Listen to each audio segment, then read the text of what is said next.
உங்களால் நம்ப முடிகிறதா? உடன் பிறந்தார்களே, எங்கெங்கே ஆதி தமிழ் குடிகளை பொது தொகுதியில் நிறுத்தினோ அங்கேதான் நாம் தமிழர் கட்சி அதிகப்படியான வாக்குகளை பெற்றது என்பதை நீங்கள் நினைவில் வைத்துக் கொள்ளுங்கள். மாற்றம்னா அது மாற்றம். சும்மா நீ பேசுவ, ஓட்டுக்காக பேசுவ. சனாதன தர்மத்தை திமுக ஒழிக்குதுன்றான். திமுக ஒழிக்காம எப்படா அந்த சாதியை ஏற்றதாழ்வுகளை ஒழி? பிராமணர்களை நீங்கள் புகழ்ந்து பேசினால் நீங்கள் பிராமண பார்ப்பன கைக்கூலி, பிராமண அடிமை.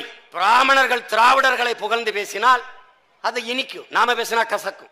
தமிழ் இலக்கிய வரலாற்றில், இலக்கிய உலகில் ஒரு தொய்வு ஏற்படுகிற போது தமிழ் இலக்கிய உலகத்தை ஒரு பாய்ச்சலுக்கு தள்ளிய புரட்சியாளன் நம்முடைய பாட்டன் பெரும்பாவலன் பாரதி என்பதை எந்த தமிழறிஞனும் மறுக்க முடியாது. அது எங்க ஐயா மாசோ விக்டரும் மறுக்க. கருணாநிதியின் 100 என்று ஒரு புத்தக வெளியிட்டவர் யார்?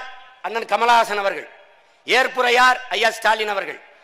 இந்த நூலை வெளியிட ஏற்பாடு செய்தது ஆனந்த விகடன். ஆசிரியர் யார்? பிராமணர். வாழ்த்தியவர் யார்? பிராமணர். அந்த அவையிலே அமர்ந்திருந்த அத்தனை பேரும் யார்? பிராமணர்கள்.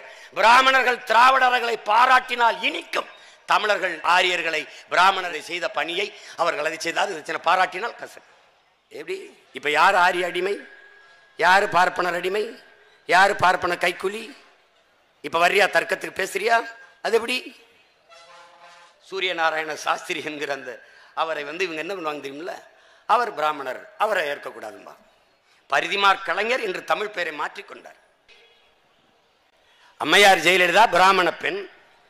சரி, சனாதன கோட்பாட்டை உருவாக்கிய குலத்தில் வந்தவள். ஆனால் இதே திருச்சியிலே தலித் எழில்மலை என்கிற ஒரு ஆதி தமிழ் குடியை, ஒரு குடிமகனை பொது தொகுதி திருச்சியிலே பாராளுமன்ற உறுப்பினருக்கு நிறுத்தி வெல்ல வைத்தார்கள். அது சனாதன ஒழிப்பிற்கான புரட்சி என்று கூட சொல்ல வேணாம், முயற்சி. இந்த இந்திய கம்யூனிஸ்ட் மார்க்சிஸ்ட் இருக்குல்ல, அதுவாது மதுராவையில் ஒரு ஆதி தமிழ் மகனை நிறுத்தி சட்டமன்றத்தில் வெல்ல வச்சிச்சு. உங்கள் மனச்சான்றை தொட்டு சொல்லுங்கள் திராவிட முன்னேற்ற கழகத்தின் உடன் பிறந்தவர்களே, என் பெற்றோர்களே, என் சித்தப்பன் பெரியப்பன்களே, என் அன்பு தம்பி தங்கைகளே, ஒரு தொகுதியில் ஆதி தமிழ் குடியை, ஒரு தேவேந்திரரை அல்லது ஒரு பறையர் குடியை நிறுத்தி வெல்ல வைத்திருக்கிறது. அதன் வெற்றிக்கு சீட்டு கொடுத்து தோத்து கூட போயிருக்குது திமுக என்று யாராவது சொல்லுவார்? எங்கள் தம்பிகள் குறிப்பிட்டது போல அந்த கட்சியில் மதிப்புமிக்க தலைவர், ஒரு ஆளுமையுள்ள தலைவர் அண்ணன் ஆராஜா அவர்கள் இந்த தொகுதி தனித்தொகுதியாக இருந்தபோது நிறுத்தினீர்கள், அது பொது தொகுதியாக மாறிய போது ராஜா உன் சொந்த மண்ணின் நில்லு பார்த்துக்கலாம் என்று சொல்லாமல் அவரை தனித்தொகுதி நீலகிரிக்கு மாற்றிய நீங்கள் தான் சனாதகத்தின் புற்று, சனாதனத்தினுடைய அழுகிய சாக்கடையை நீங்க தான். நீங்க அங்க இங்க நிறுத்தி இருந்தால் சனாதன கோட்பாடு அந்த இறுக்கத்தை தகர்க்கிற ஒரு முயற்சி பாராட்டலாம். சீட்டு கேட்க போகும்போது நீங்க எப்படி பொது தெருவில் நடக்கூடாதோ, பொது குளத்துல குளிக்க கூடாதோ, பொது கிணறுல தண்ணி எடுக்க கூடாதோ, அப்படி நீங்கெல்லாம் பொது தொகுதிக்கு ஆசைப்படலாமா என்று கருணாநிதி அவர்கள் எங்களிடத்தில் கேட்டார்கள் என்று வன்னியரசு அவர்கள் பதிவு செய்தது இருக்கு. என் அன்பு மக்களே, தட்டி பாருங்கள் வலையொலியில். நியூஸ் 7 தொலைக்காட்சியில் ஒரு கொடுத்த பேட்டி. ஏய், என் நிலத்துல நான் பொது தொகுதிக்கு ஆசைப்படக்கூடாதா? மொத்த தொகுதி ஏன் தொகுதிப்பா? இது என் நாடு, என் நிலம், என் உரிமை. நீ யார் என்னை சொல்றதுக்கு? ஒரு சனாதன ஒழிப்பிற்கு, சமத்துவ சமூகத்தை நிறுவதற்கு போராடுகிற ஒரு அரசியல் பேர் இயக்கம் அதிகாரத்தில் இருக்க திமுக உள்ள போய் வழிவிடுங்கள் என்று சொல்லாமல் கோயிலை பூட்டிவிட்டு சாவி எடுத்து விட்டு வந்தது சனாதன ஒழிப்பா, சனாதன வளர்ப்பா என்பதை அறிவார்ந்த தமிழ் சமூக மக்கள் சிந்திக்கணும். மேல் பாதையிலே இல்லை. அப்படி இங்கே வேங்கை வயலில் மனித கழிவை குடிக்கிற நீரில் கலந்தான். இதுவரைக்கும் ஒரு நடவடிக்கை கிடையாது. இது எதுல வருது? சனாதன ஒழிப்பில் வருது. நாகப்பட்டினத்தில் ஒரு ஆதி தமிழ் குடிமகன் இறந்து விடுகிறார்.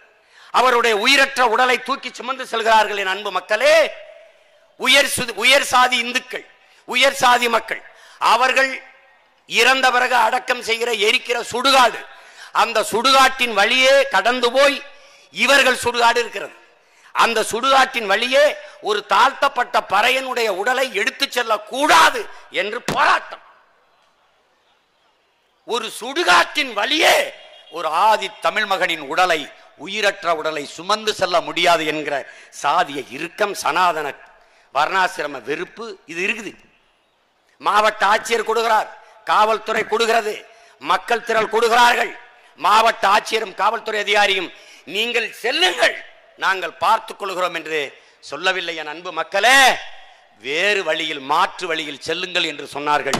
இதுதான் திராவிடர்களின் சனாதன ஒழிப்பு.